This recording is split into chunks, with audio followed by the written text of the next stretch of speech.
et du Fils et du Saint-Esprit. Amen. Le Seigneur soit avec vous. Frères et sœurs en Christ, bonjour.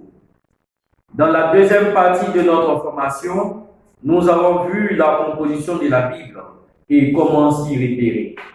Nous avons vu qu'il y a une différence entre les éditions de la Bible, entre celle de l'Église catholique et celle des Églises réformées. Aujourd'hui, nous tenterons d'expliquer cette différence. L'édition catholique de la Bible comporte 73 livres, contre 66 pour l'édition biblique des Églises réformées. Comme nous pouvons le constater, il y a une différence de 7 livres.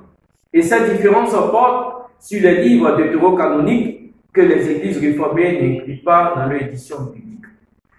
Nous avons vu que l'ordre de rangement était quelque peu différent, mais le problème ne se pose pas tant sur l'ordre de rangement entre les livres de l'Ancien Testament, entre les deux éditions catholiques et celles des Églises réformées, mais plutôt sur le nom. Pourquoi cette différence? D'où viennent ces livres? Alors, pour comprendre cet état des faits, il faut savoir que la formation de la Bible s'est faite sur la base de la sélection d'un ensemble de livres saints existants. À titre d'exemple, nous pouvons citer par exemple en Nombre, le chapitre 21, le verset 14, qui fait référence au livre des guerres du Seigneur. Alors, comme vous pouvez le constater, la Bible elle-même fait référence à des écrits qui ne se trouvent pas parmi les livres qui la composent. La formation de la Bible s'est faite au long des siècles, au long des âges, à partir du consentement commun des croyants. C'est seulement à l'an 90 de notre ère, après la destruction du temple de Jérusalem, que les maîtres juifs de la loi vont se réunir à Jamnia en Palestine pour établir la liste des livres saints. Ils vont répartir ceux-ci en 3 catégories: la loi, les prophètes et les autres écrits. Tous ces livres étaient rédigés en hébreu, sauf quelques passages en araméen, une langue parlante de l'hébreu. C'est donc ces grands groupes qui vont constituer la Bible hébraïque. Or, il se pose un problème. Cette Bible n'était pas la seule Bible juive, puisque depuis l'Antiquité, il existait des versions grecques de la Bible. En effet, les Juifs qui vivaient en dehors de la Palestine, notamment en Alexandrie, en Égypte, parlaient essentiellement le grec. Ils avaient donc éprouvé ce besoin de traduire les livres saints dans la langue qui était la leur, le grec. Et ces livres saints furent traduits en grec pour constituer la Bible grecque appelée la Septante. Il y avait donc au final 2 versions hébraïques de la Bible.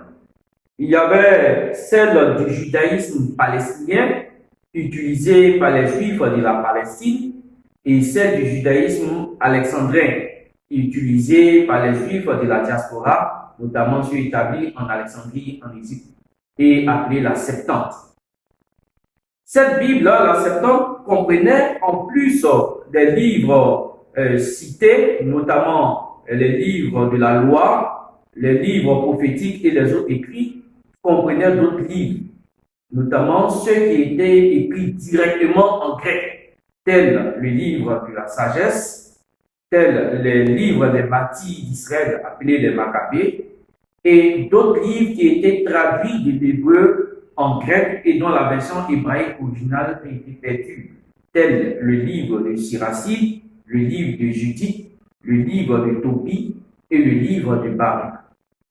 Ce sont ces livres-là, c'est des livres écrits directement en grec ou traduits de l'hébreu au grec, qui ont été placés sur le vocable de livres deutérocanoniques et que les Juifs palestiniens ont refusé de reconnaître.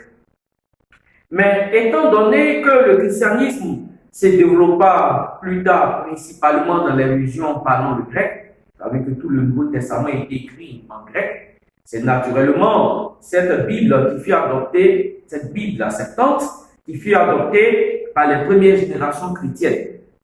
Et cet usage fut reconnu au IVe siècle par l'Église romaine, puis confirmé au Concile de Trente en 1546.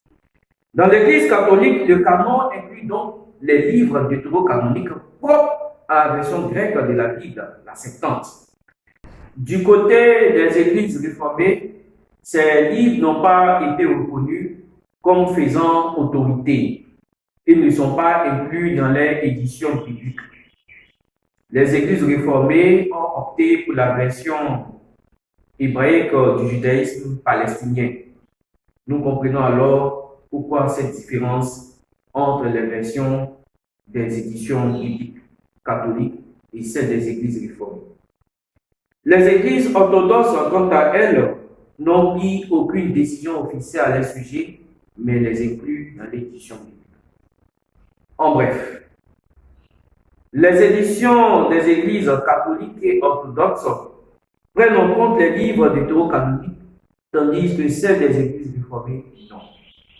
Ces livres sont ceux qui étaient écrits ou traduits en grec et que les Juifs de la Palestine ont rejetés lors de la sélection des livres saints, mais qui étaient déjà en usage dans les communautés juives de la diaspora et que les premières communautés chrétiennes ont adopté. Voici achevé cette troisième partie de notre formation. Que Dieu vous bénisse.